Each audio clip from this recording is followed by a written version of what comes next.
is the jumbo jet of election integrity. So I just want to go through the sections of the bill piece by piece, and then if the members have questions, we can delve into those. So if you look at your bill, sections 1, 2, 7, and 25 deal with the retention of voting records and the archive of past election records. So these provisions require that election records in NC elections be retained for 22 months to mirror federal law. Sections 1, 2, and 3 prohibit private money in elections administration, and so what those do is they prohibit the state board of elections or county boards from accepting private monetary donations, directly or indirectly, for conducting elections or employing individuals on a temporary basis. Senator Daniels, just to pause you, I've been informed by staff this is the PCS of the bill. So before we go dive back into it, Senator Daniels has moved for consideration of the PCS of the bill. All those in favor, please signify by saying aye. Aye. Opposed, no. The ayes have it. Senator Daniels. All right. Thank you, Mr. Chair. Section 4, poll observers and shift service relief. That allows poll observers to serve multiple shifts of at least 4 hours during the same day. Section 5, precinct election officials. That allows precinct officials to serve partial shifts on election day rather than requiring them to work all day. Section 6, require provisional ballots for same-day registration.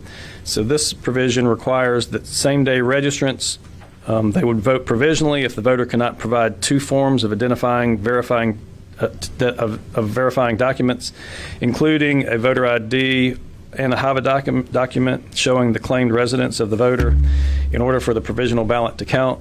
The voter must, if they can't show those documents, they would return to the Board of Elections and provide the appropriate ID or a second HAVA document to verify identity. But if they could provide those when they same-day register, then the vote would just be voted normally. Section 8 allows any eligible voter in a county to file a challenge of an absentee ballot. Section 9, challenge appeals of State Board of Elections would be heard in the county where the challenge originated. Section 10, 13, 14, 16, and 20. Those are recommended revisions from the State Board of Elections. They make various technical and clarifying changes to municipal voting procedures, the cure process for absentee ballots, and the casting of votes by presidential electors. Section 11 is the extension by judicial order of polling times. So in this case, if voting was extended on election day in any county by court order, it must be extended statewide. And that would also apply to the absentee ballot deadline. Section 12, voter assistance log, requires precinct officials to maintain a log of people who are not near relatives of the voter, providing assistance to voters at the polls. Section 15, revision to election records after certification. This requires any updates to election records after certification of an election to be reported to the General Assembly. Section 17 ensures precinct officials one-stop voting places are allocated the same as those serving on election day, so it requires staffing at early voting to mirror the staffing at election day precincts. Sections 18 through 20 require informational mailings for voters regarding absentee ballot requests and receipt deadlines. Sections 21, 23, 24, and 26 is the Election Day Integrity Act. It provides that all marked mail-in absentee ballots other than military overseas ballots must be returned to the County Board of Elections no later than one of the following, unless federal law requires otherwise: 7:30 p.m. on the date of the election, or by the close of polls in the county if the State Board of Elections extends the closing time of the polls at every poll in the county. Requires county boards of elections and the state board to publish the date mail-in absentee ballots are available for voting and the date completed request forms for mail-in absentee ballots must be received by a county board for that election. It requires printed signatures for witnesses of absentee ballots, so the witness would have to sign and print their name. Requires county boards of elections to submit reports on the number of spoiled absentee ballots, outstanding absentee ballots, counted absentee ballots, and voted provisional ballots to the state board, and require the state board to publish the reports on its website. It opens up pre-canvass absentee ballot meetings to meaningful public observation. Also in Section 21, requires signature verification software for absentee ballots. Section 22 requires two-factor authentication for absentee ballots and would adopt the text industry standard for identifying verification data in the absentee balloting process. Section 27 creates misdemeanor elections crimes and makes it a Class 1 misdemeanor to impersonate a precinct official, prohibits any person other than an employee of the state or county boards of elections from affixing a barcode on an absentee ballot request form. Section 28 requires the SBI to investigate election-related felony offenses. Section 29 requires a knowing violation of voting without when your rights of citizenship have not been restored. For that, it basically creates a mens rea provision so that a violation of that would have to be done knowingly to be charged. Section 30, remove foreign citizens from voting rolls, requires that jurors be citizens of the United States, allows Chief District Court Judge to delegate hearing jury excuses to the clerk, requires applications for excusals from jury duty to be made on a form developed by the administrative offices of the courts, requires clerks to maintain records of persons requesting excusal from jury duty due to disqualification and share those records with the State Board of Elections for use in voter list maintenance efforts if the disqualification is due to lack of citizenship, and creates a process for voter list maintenance removal of non-citizens reported as disqualified from jury duty. So that's kind of a quick run through of the provisions of the bill, and happy to try to answer questions or refer those to staff. Questions or comments? Senator Marcus. Thank you, Mr. Chair. I think the most troublesome part of the bill that remains, unfortunately, is the part that will result in valid ballots sent in by mail being thrown in the trash, not counted, if they were to arrive for whatever reason after Election Day. We've debated this bill previously, and I understand you're unwilling to change this. I understand the sponsors of this bill are determined to make sure any ballots that come in after Election Day not count. But I just want to state for the record that postal delays happen. Natural disasters delay mail, and it feels to me completely undemocratic to say that if through no fault of your own your ballot doesn't arrive in time by Election Day under this new law, that we are not going to count your vote after all the work that someone puts into to make sure their absentee ballot is filled out correctly and put in the mail, etc. I will also note that military personnel and overseas citizens have federal protection from that kind of disenfranchisement. They're given a 9-day, I believe it is, grace period, and the 3-day grace period that we have has worked well in North Carolina. It is what more and more states are doing, and I think we should keep it if we care about counting every eligible vote. I don't have a question on that one because I think we've already gone back and forth. I just want to state for the record how strongly I feel about that. I do want to ask about the signature verification software and the two-step authentication language that remains even in the PCS. There are a lot of problems with what sounds great, software that checks signatures. It sounds like it's something maybe that we could automate and there would be no questions about. But if you dig in at all, you know that it's not that easy. And there are a lot of reasons why signatures might not match, and a computer is not a person and cannot consider those factors. I would caution us from passing a bill that includes that language and would throw out votes based on what a computer sees as a verified check of a signature, particularly because I believe it would violate the Americans with Disabilities Act and the Voting Rights Act. I'm happy to talk more offline about that. I think we've heard from the Disability Rights NC folks about why their members are often targeted with this sort of software. There are a lot of other reasons why signatures might not match. I caution you from keeping that in there. I'm glad we pushed it at least till 2024 to give us time to hopefully talk about these things, but it's also costly, and right now we just don't even have anywhere close to the budget that we would need to implement it, although I would argue we shouldn't implement it at all. And then we still don't know what two-step authentication means and when it would apply and how it would apply. So to me, that sounds, again, like something someone dreamed up based on how you log into a computer from home, and that has very little to do with mail-in absentee ballots. So I'd love to hear more, if you're willing to share it on the record, about what that would even look like, so we could debate whether it makes any sense. And I'll stop there for now. Senator Daniels. So thank you, Senator Marcus. So I think some of the concerns you're discussing about the signature verification and the two-factor authentication are things that we have been discussing. And of course, there are two different things. So the signature verification applies on the back end when the ballot is returned, and to verifying the signature of the voter. And of course, other states around the country do use that technology, so it's not necessarily breaking new ground. The two-factor authentication is something that would be more on the front end in the ballot request type process. So I think all of that hasn't been sort of totally fleshed out yet.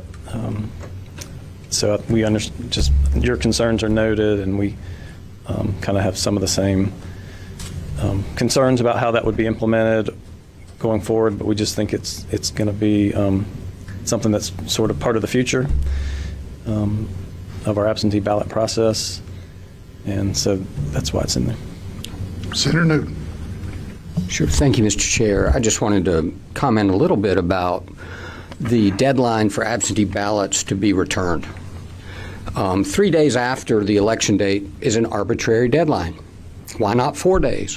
Why not 44 days? Much less arbitrary is Election Day, and most states choose Election Day as the deadline. We have 60 days in which people can get their absentee ballot and make a valid vote. If they miss the deadline, it's an invalid vote, not a valid vote that's not counted. So we got to have a deadline. I think we all can agree with that. We're moving it 3 days to Election Day. We're going to make that known far and wide, and the Board of Elections has every incentive to do that. So we don't see that as invalidating any votes. People just need to adjust, and as we've heard from time to time, we have very flexible voters. They've seen change before, and they can handle this. I trust our voters to be able to sometime within 60 days get their vote in time that it can be counted and received by 7:30 on the day of the election. So again, I don't see any validity to the argument that 3 days is sacrosanct. And I've heard this specious argument that, oh, well, if you change it to Election Day, 13,000 valid votes will be uncounted. That's absolutely false. That was a different set of rules of the road. The rules of the road are going to be Election Day this time. Voters will be made aware. They just need to get their vote in on time. Thank you. Okay. Senator Marcus. I could respond. I think the way I talked about it is it's a valid vote. Someone filled it all out. They got their witnesses. They are registered to vote. They put it in the mail. It only becomes invalid if for some reason outside of the voter's ability to control it, it is delayed in its delivery to the Board of Elections. So this law invalidates a valid vote based on something the voter cannot control. I understand it would be great if everyone could get their ballot in 60 days in advance, but honestly, we have never in North Carolina forced anyone to vote early. We've always said you can have up into and including Election Day to make your final decisions. And that's because things change. News breaks, people change their minds, information comes to light at the very last minute.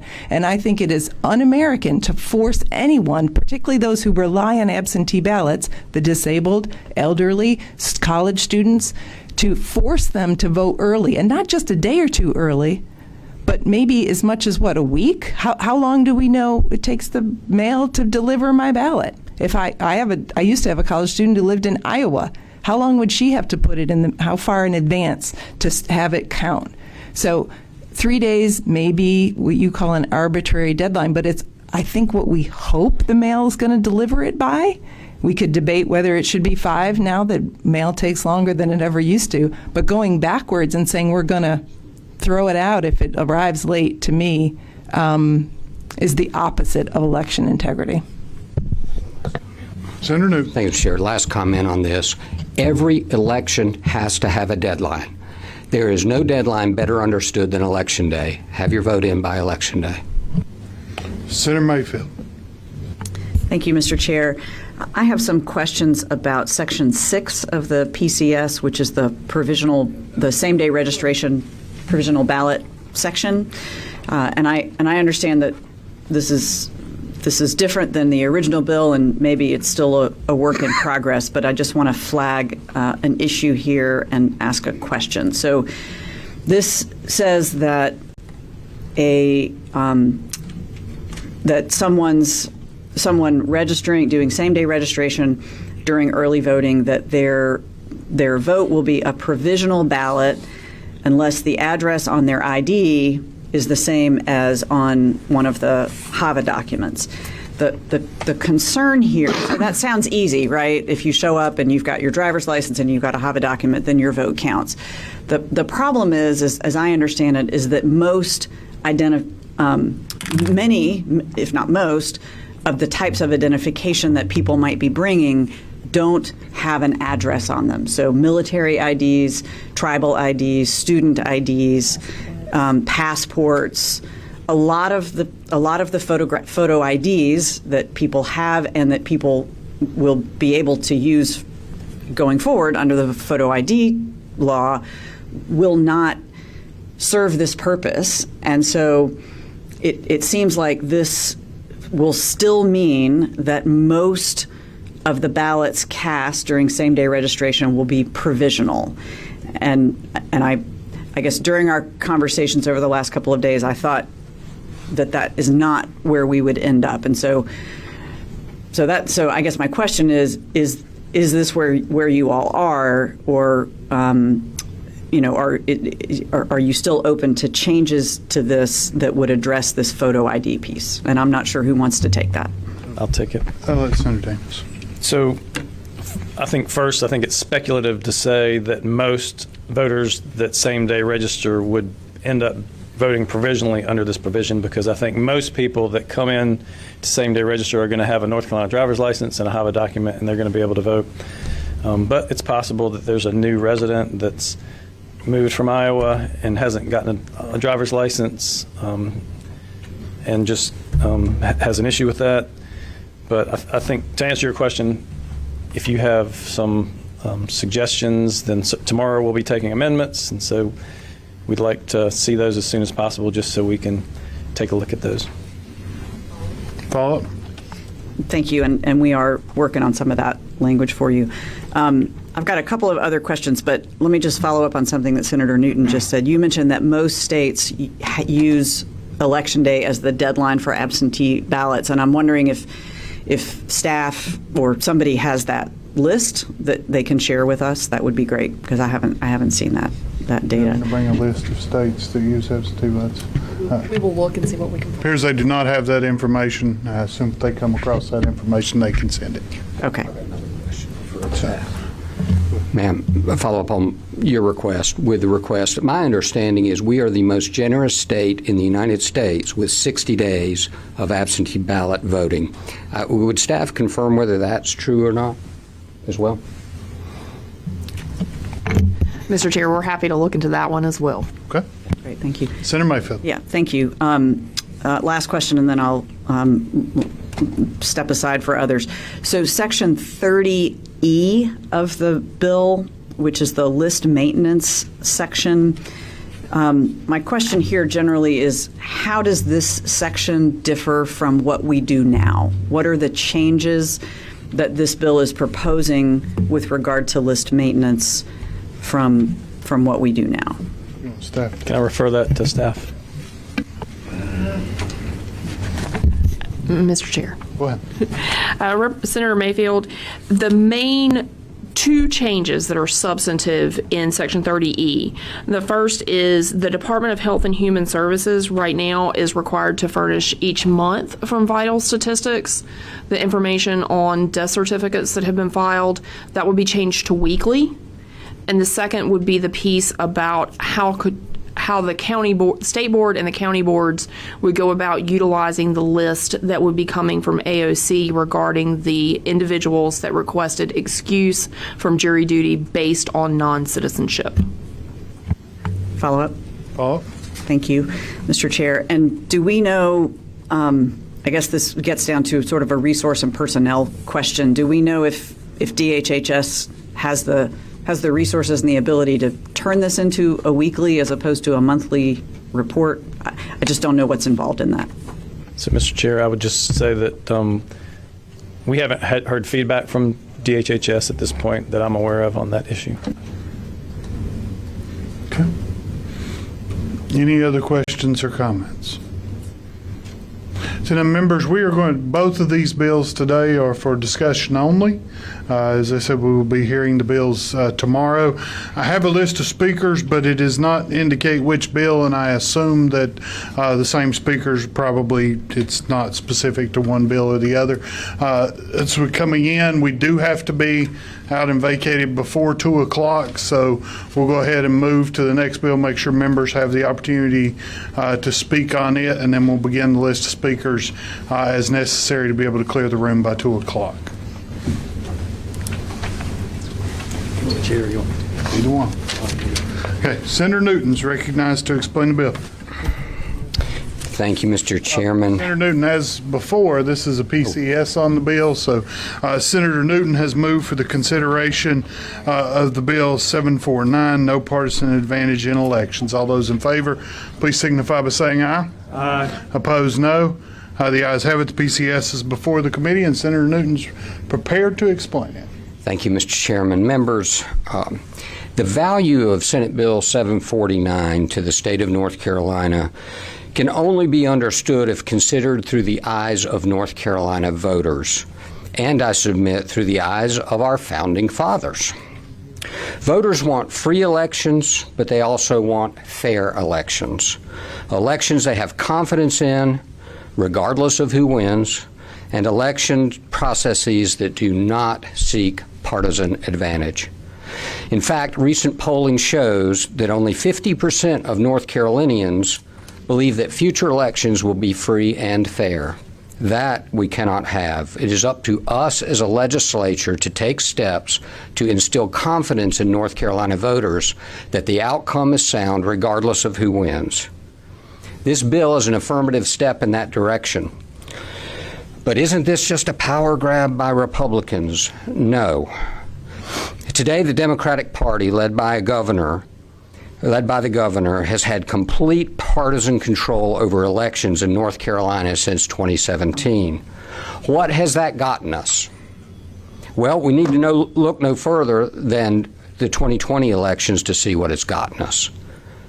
One-party control got us a collusive settlement violating the existing law, a bipartisan law with COVID in mind when it was passed. A bipartisan law was violated for partisan advantage. Bipartisan elections were upended for partisan gain.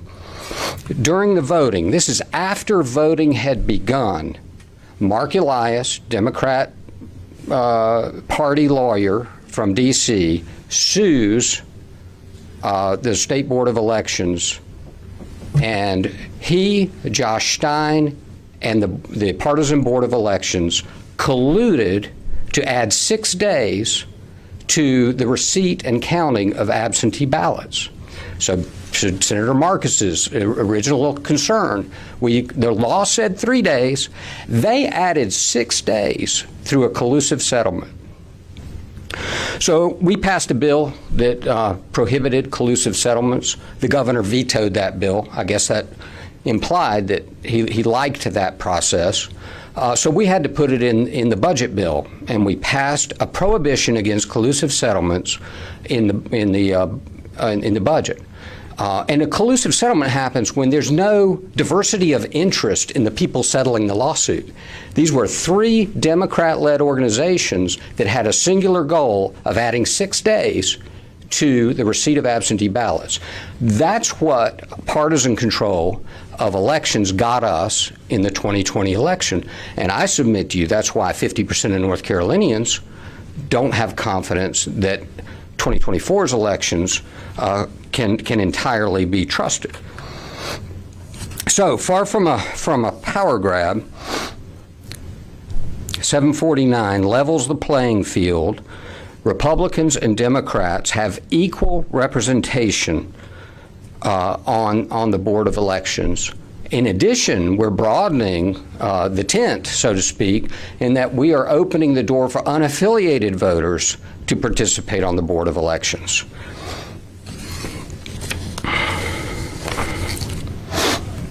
This cannot be a Republican power grab when the Republicans are choosing not to assert partisan control over elections. We are choosing bipartisanship and going to encourage, because they're going to have to do it. They're going to have to work together. If you've got a split board, 2 Democrats, 2 Republicans, the only way you can get changes in election policy or administration is by working together. So that's what this bill is going to do. And I believe it's 100% consistent with the Constitution, because I cannot imagine our founders intended for one political party to have exclusive control of the elections process, to be able to manipulate it for partisan gain, which is what we saw in 2020. I believe 749 is also constitutional because of its substance. No party, not Democrat or Republican, has control over elections. It is in balance. And on the issue of the legislature being tiebreakers for appointments that are not made in a certain period of time, that too, I believe, is constitutional on the basis that our Constitution, our state Constitution, places the preeminent authority over state governance with a legislative body. And it makes sense. There are 170 of us. We're elected every 2 years. One governor elected only every 4 years. And so this is the branch of government that is required under the Constitution to do the heavy lifting of governing our state. I have been told, I'm no constitutional scholar, but I've been told that our Constitution creates one of the weakest gubernatorial sets of power in the whole nation. I don't know if that's true or not, but that's what I've been told. And that's consistent in a sense from our founders being done with kings and wanting to get away from kings, and they vested power in the legislature, not in the king, the governor. So in my view, even though there'll be claims that this already have been claims it's unconstitutional, it is not. I believe it's entirely consistent with the Constitution. In fact, far more constitutional than the system we're operating under today. So that's why today we're introducing Senate Bill 749, which revises the structure of the State Board of Elections and County Board of Elections. The new composition of the State Board of Elections would incentivize compromise between members instead of giving members an opening to ram through partisan priorities. No party could force any policy without the consent of the other. The voters of North Carolina should have faith that members of the Board of Elections can work together to conduct free and fair elections without any perception of bias. Additionally, it provides an avenue for North Carolinians who prefer to not register with a party to be appointed to this very board. Unaffiliated voters now have a chance to participate in the Board of Elections process. This proposal increases the number of board members from 5 to 8 and provides for appointments from both the majority and minority parties in the General Assembly. And this is similar to the FEC, the Federal Election Committee. They do the same thing at the federal level. They split the board so that partisan policy, I assume, so partisan policy won't be advanced. They'll have to work together. The President Pro Tem of the Senate, the Speaker of the House, the Senate Minority Leader, and the House Minority Leader would each be tasked with appointing 2 members to the board. As with current law, the state party chairs of the 2 political parties with the largest number of registered voters would still submit the names for consideration, but the leaders in the General Assembly would not be required to appoint from those lists. At the county board level, the 4 General Assembly leaders would each appoint 1 member to the local boards. The State Board of Elections would remain in charge of hiring the executive director, but if for any reason the position is not filled within 30 days of the new board members being appointed, then the General Assembly would have the opportunity to appoint the executive director, and the same process would exist for appointing a chair for the State Board of Elections.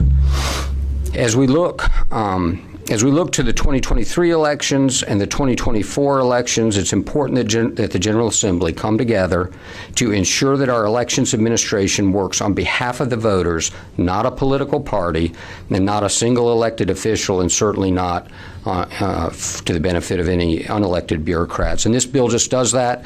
You know, we invite the participation, the feedback of the Democrat Party. We would love to see you sign on to this bill for a bipartisan elections bill that would give great confidence to the citizens of North Carolina that we're working together to provide free and fair elections. So with that, I'm happy to answer any questions that you might have on the specifics of the provisions. Thank you, Senator Newton. Let the committee members know we have about 15 minutes till we'll need to exit the room. We'll see what we can get to in public comments for today, but we'll begin with the members. Senator Galey.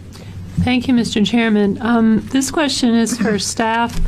I've been looking through reading McCrory versus Berger and Cooper versus Berger. I'm not quite done with all of it, but one thing that struck me with McCrory versus Berger was that it appeared the court found it significant that in the commissions that were at issue in that case, that the governor had the power to remove those people who were serving on the commissions. And my question is, under our current law with the State Board of Elections, can the members of the State Board of Elections be removed? And if so, by whom and for what cause?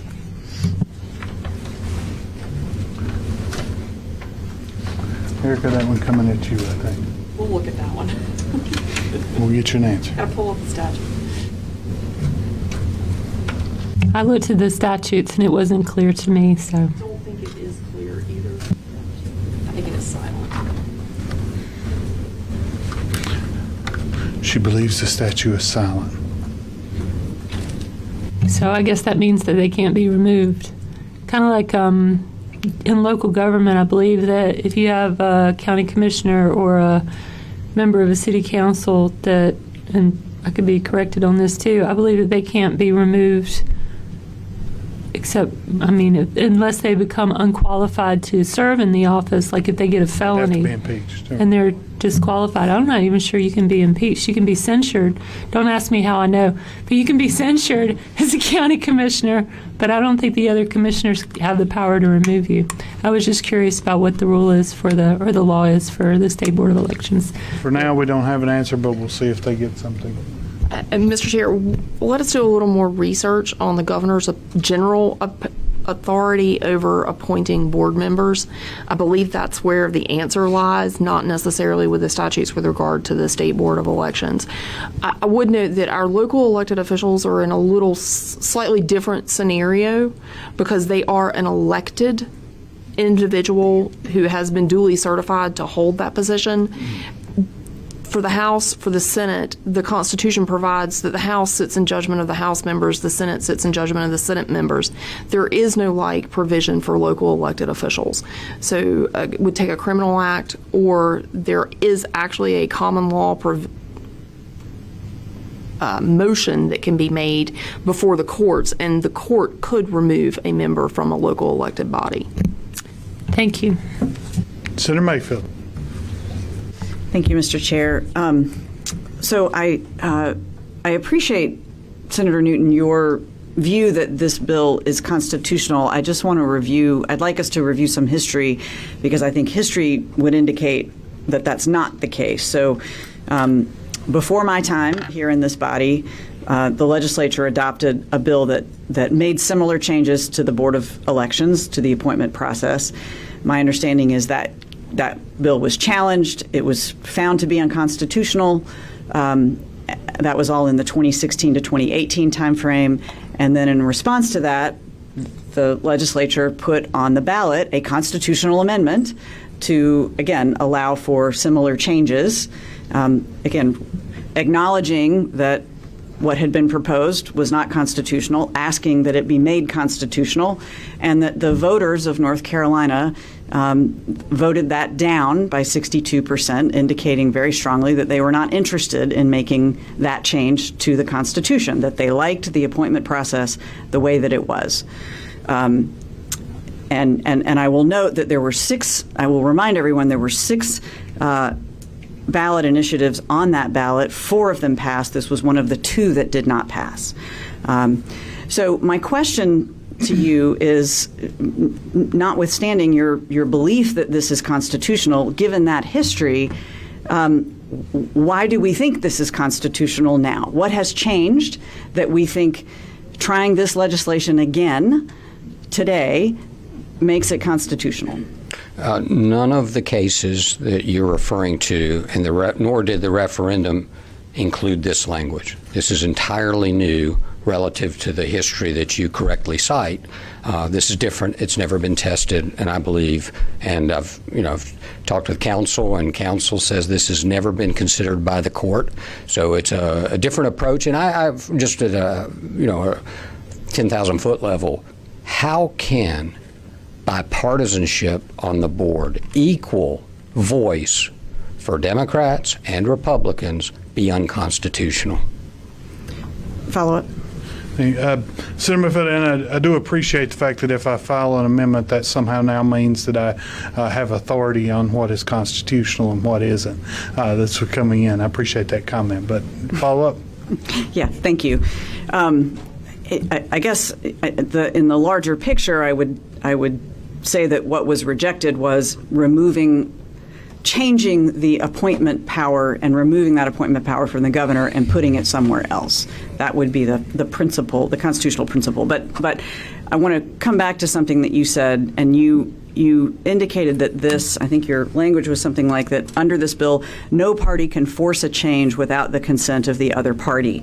And I guess, again, I would challenge that by saying that by making both the state and the local boards of elections even numbers and making the General Assembly the tiebreaker anytime they can't agree, in fact, we are putting the General Assembly front and center in making many of these decisions.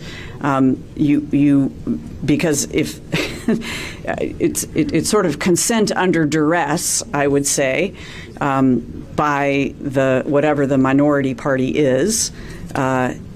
And that's hardly consent. So I don't know that there's really a question there, but I don't know that consent under duress is actual consent. Senator Morris, a correction I got from staff, my understanding is the only thing that comes to the General Assembly is the filling of the chair position and hiring the director.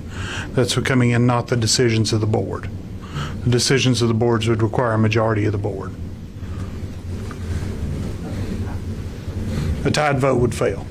That's what coming in for a motion. But the director and the others come to the General Assembly. Right. Well, quick follow-up on that then. So again, this gives the newly constituted state board 30 days to hire a new executive director of the Board of Elections. I don't know about y'all. I've hired dozens of people in my time. I've never done a competent hiring process that lasted much less than 3 months. So again, I think in putting that kind of time frame on this, you are basically you are driving toward deadlock. I think really everything in this bill is driven toward deadlock, which in this case would then allow the General Assembly to step in. So I hear you when you say that this is not a power grab. It just from my perspective, it still looks like the General Assembly is putting itself in the position to make decisions when an evenly divided board is not able to. And I think that is very likely to happen quite often. One comment, follow up on that is, I think the opposite is true. I think we're not driving them to deadlock. We're driving them to work together to find a palatable solution to both sides, and that's healthy. Any other questions or comments? Thanks, Senator Newton. I will now, looks like we have about 10 minutes before we need to leave. I won't get all the way through the list unless I cut it to like 30 seconds. But I will stay at 2 minutes and go down the list, and we'll continue with who happens to be here tomorrow. The first one, I would struggle to read. It is Mark Shula. would be my closest guess with this, identifying as representing poll workers. Hello, my name is Mark Swallow. Sorry about my writing. I have been a poll worker since the 2020 primaries and a judge since the 2020 presidential elections. I worked both the one-stop voting and on Election Day, and I'm here to talk about SB 747. I believe we all want free and fair elections where everyone has a chance to vote and to have their vote counted. Senate Bill 747 is an attempt to fix something that's not really broken. There have been no significant voting irregularities that would have changed any voting outcome. This bill, number one, jeopardizes voters' absentee votes by not allowing them to handle snafu that happens with the post office, as was mentioned earlier, and does impact their ability to vote. Two, it prohibits donated funds. I understand there's too much money in our elections already, but when the NC legislature refuses to fully fund elections, like for the voter ID law, a lack of funding makes it very difficult to meet our free and fair election goals. Number three, attempts to prevent foreigners from voting. How many foreigners vote? I'd like to see those statistics. Number four, could put in jeopardy a whole country's absentee ballot counts by a single person nefariously challenging an absentee ballot. Five, there's no definition of what assistance means that needs to be logged. Poll workers are often asked questions by voters young and old about a large number of topics, and that's why we're there. Number six, where are the funds for the requirement of the signature validation software? A process will need to be put in place to handle the failures of signatures matches that will be identified. There are a number of reasons for these differences, such as stroke or other physical ailment, which is why they're submitting an absentee ballot. And then taken together, these changes will not help achieve the goal of free and fair elections. Don't make voting so difficult that the already few that vote are further turned off and put our whole democracy at risk. Please rethink the need for these changes. Thank you. Thank you. Ann Webb, representing Common Cause, North Carolina. You have 2 minutes. Hi, I'm Ann Webb, Policy Director with Common Cause, North Carolina. Just wanted to briefly address both bills, starting with SB 749. I think just really want to emphasize our concern with the potential for deadlock, both at the county boards and the state board of election. We are primarily concerned that this could cause chaos during election periods. For example, if there were deadlock around early voting plans for a county, the current statutes would default to a single early voting site at the County Board of Elections, as I understand it, which in many counties would be completely untenable, would cause enormous lines, or require voters to drive to, a small town where the County Board of Election is and the county seat that may be quite far for them if they live in a rural area. And so just really wanted to express that concern. As far as SB 747, I want to highlight our concern that this bill particularly targets voters who rely on mail-in ballots, who are overwhelmingly elderly people or voters with disabilities. These communities are using mail-in ballots as a lifeline to access their right to vote, and adding additional reasons why their ballot could be discounted is of deep concern. And one last thing, we are particularly concerned with how the PCS addresses same-day registration. It appears, based on the way the PCS is drafted, that most students who use same-day registration would have almost no way to vote without voting provisionally, and many of them may not be able to cure those provisional ballots with the documents that they currently have. And we really hope that there can be opportunity for discussion and compromise about that provision. Thank you. Thank you. Melissa Price Chrome, representing NCVCE. Hi, Melissa Price Crom, North Carolina Voters for Clean Elections. So Senate Bill 747 is yet another anti-voter bill come out of this session. Earlier ones like slashing popular early voting options, budget proposals cutting much needed election funding. Now we know these efforts prioritize the values of an extremist political faction over ordinary voters and those who work diligently to conduct our elections. We've seen this before. There's the part of a national strategy that's been coming around this country since 2020. And here's the kicker. This bill, as noted, is touted as an election integrity bill when it has nothing to do with election security or improving our elections. Now, when election deniers use the term election integrity, it's just a way to rationalize efforts to further suppress voters who use legal and viable voting options. Now, we all care about the security and integrity of our election system. Better ways to actually do that would be, first, to provide the much needed funding for SEAMS. This is the technological administrative infrastructure that runs our election infrastructure. It's over 25 years old. I will note it is not in the Senate budget. Two, another way to improve is to make sure every eligible voter has the freedom to cast their ballot safely and securely. Now, we can't have a healthy democracy if it's hard for voters to participate or if voters are afraid their votes won't count. Instead of restricting access to the ballot box, you need to look at ways to ensure that all eligible voters can make their voices heard. That's true election integrity. Thank you. Andy Jackson with the John Locke Foundation. You have 2 minutes. Thank you, Senators. I'm first speaking in support of SB 749. This is going to make a host of improvements and changes to election administration that'll make our elections more secure and help streamline how our elections are administrated. I want to speak in particular to the language about making Election Day the deadline for absentee by mail ballots. Currently, there is no guarantee that if you stick your ballot in the mailbox on Election Day, it's going to be counted. In the last election, over 1,200 ballots were not counted because they were marked as late. We are deceiving people if we're telling them, hey, you're going to be fine if you stick it in the mailbox by Election Day. Getting that deadline will help people plan accordingly about how to make sure that they get their ballots in on time. In the interest of time, I'm just going to go ahead and speak partially in support of SB 749. It is a good idea to have election boards be bipartisan. There's been claims of gridlock. We already have gridlock in our election boards, but there's only gridlock when the party that doesn't happen to occupy the governor's mansion wants something done. If they try to do something, there's gridlock because they have the minority on the board. Making it bipartisan will encourage compromise between the parties.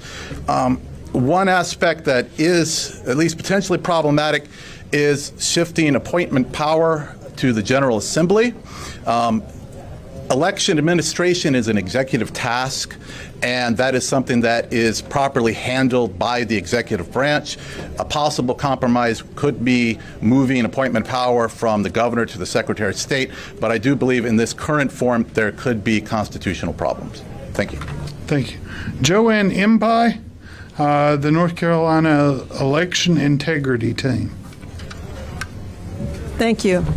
Overall, North Carolina NCEIT supports the bill. I'm going to talk about sections 13 and 7.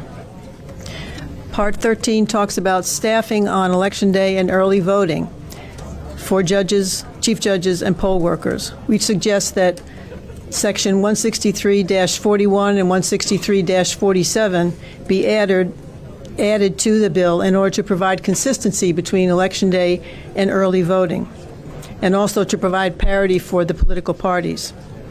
163-41 and 47 apply only to precincts, and we think to precinct chief judges and judges, we think that one-stop early voting should be added to those sections.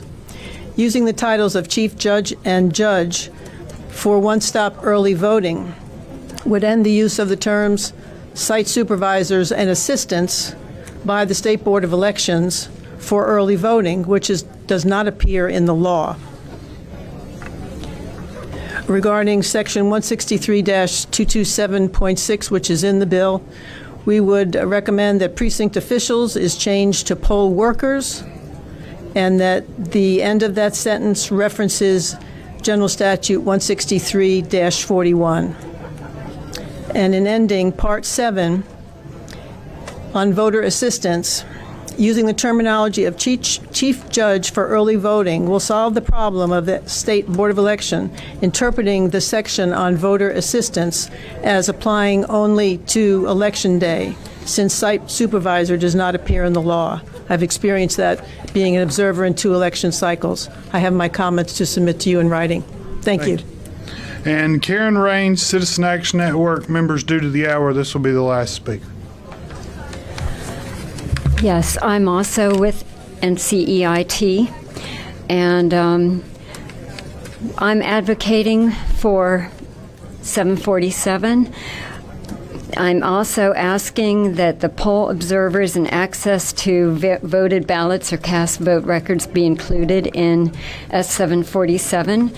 Draft bills on these topics are H772 and H770 and could be included.